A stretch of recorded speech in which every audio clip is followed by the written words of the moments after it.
ஆண்டவரே இப்பதான் யூதேயாவுக்கு போனோம், கல்லறிய பார்த்தாங்க, அங்க இருந்து எஸ்கேப் ஆகி வந்திருக்கோம், இப்படி நீங்க அங்க போலான்றீங்களே, லாசரு உயிரோடு கூட எழுப்ப வேண்டியிருக்க. தோமா சொல்றான், வாங்க கூட போய் சாவோம் வாங்க. அவன் அதான் சொல்றான். ஆக்சுவலா என்ன சொல்றான் பாருங்க.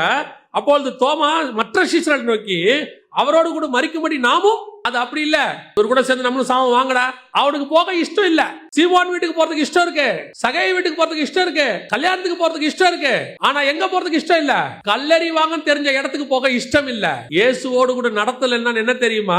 நல்ல ஜாலியான இடத்துல மட்டும் நடக்கிறது இல்ல, ஆசீர்வாதத்தின் பாதையில மட்டும் நடக்கிறது அல்ல, வனாந்தரத்திலும் நடக்கணும், அழுகையின் பள்ளத்தாக்கிலும் நடக்கணும். எங்க கர்த்தர் என்னை நடத்துகிறாரோ அதில் நான் நடக்கணும். ராஜாக்களுக்கு முன்பாக நிக்க வைக்கும் போது சந்தோஷப்படுற நாம சமாரியா ஸ்திரீக்கு முன்னாடி நிக்கும் போது சந்தோஷப்படணும். 5000 பேருக்கு நடுவில் நடத்துவாரு, 5 பேருக்கு நடுவில் நடத்துவார். கர்த்தர் மலைக்கு மேலேயும் நடத்துவார், மலைக்கு கீழேயும் நடத்துவார். ஆண்டவர் விதவிதமான சாப்பாடு கொடுத்து நடத்துவாரு.